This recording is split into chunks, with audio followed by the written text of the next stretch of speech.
Hello guys, welcome back to again Anas की story.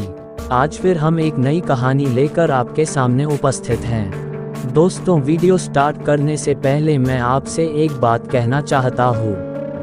अगर ये वीडियो आप तक पहुँच गई है तो प्लीज़ आप चैनल को सब्सक्राइब करें और मुझे अपना छोटा भाई समझकर सपोर्ट करें, क्योंकि आपके सब्सक्राइब करने से हमें मोटिवेशन मिलता है और वीडियो बनाने में भी अच्छा लगता है। तो प्लीज़ आप लोग मुझे सपोर्ट करें। तो चलिए शुरू करते हैं आज की कहानी, मौत की तस्वीर। Horror story. गांव के पुराने हिस्से में एक खंडहरनुमा हवेली थी, जिसे लोग भूतिया हवेली कहते थे। इस हवेली के बारे में कई रहस्यमयी बातें की जाती थी। कहा जाता था कि इस हवेली में कोई तस्वीर थी जिसने बहुत से लोगों की जान ली थी। इस कहानी को सुनकर गांव के लोग उस हवेली के पास भी जाने से कतराते थे। वह हवेली ऐसे ही वीरान पड़ी रहती थी। एक दिन शहर से एक यंग आर्टिस्ट राजेश इसमें गांव आया। उसे गांव की प्राकृतिक सुंदरता और यहाँ की कहानियों के बारे में जानने की बहुत इच्छा थी। गांव वालों ने उसे भूतिया हवेली के बारे में बताया, लेकिन उसने इसे महज एक कहानी और अंधविश्वास समझकर नज़रअंदाज कर दिया।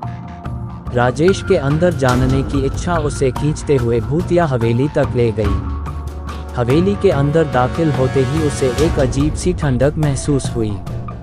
चारों तरफ मकड़ी के जाले और धूल जमी थी। हवेली के एक कोने में उसे एक पुरानी तस्वीर दिखाई दी। उस तस्वीर में एक सुंदर औरत खड़ी थी, लेकिन उसकी आंखों में अजीब सी चमक थी। राजेश ने उस तस्वीर को ध्यान से देखा और एक पल के लिए उसकी आंखें तस्वीर की आंखों से मिलीं। तभी उसे ऐसा महसूस हुआ कि कोई उसे देख रहा है। उसने सोचा कि यह उसका वहम होगा और तस्वीर को अपने साथ ले आया। रात को राजेश ने तस्वीर को अपने कमरे में रखा और सो गया। आधी रात को उसकी नींद खुली और उसने देखा कि उस तस्वीर की औरत की आंखें चमक रही हैं। उसे लगा कि वह तस्वीर के अंदर की औरत उसके पास आ रही है। डर के मारे उसकी हालत खराब हो गई और वह चिल्लाने लगा। उसके चिल्लाने की आवाज़ सुनकर आसपास के लोग उसके कमरे में आए, लेकिन उन्हें कुछ भी नहीं दिखा। कमरे में सब कुछ ठीक था। अगले दिन राजेश ने गांव वालों को अपने साथ हुई रात की घटना के बारे में बताया, लेकिन किसी ने उसकी बातों पर विश्वास नहीं किया।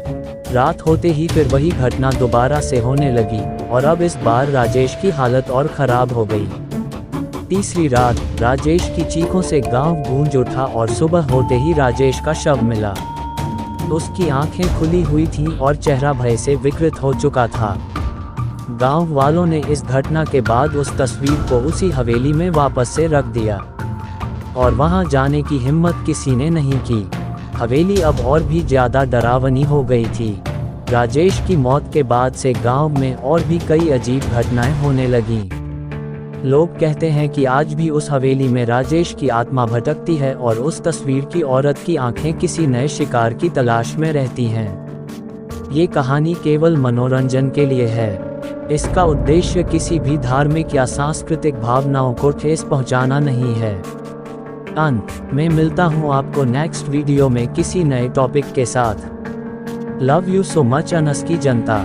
अगर आप लोगों के पास भी कोई डरावनी हॉरर स्टोरी है तो आप हमें इंस्टाग्राम पर DM करें। अगर आपको वीडियो अच्छी लगी हो तो प्लीज़ वीडियो को लाइक करें और चैनल को भी सब्सक्राइब करके बेल नोटिफिकेशन को ऑल पर प्रेस कर दें। Thanks for your watching.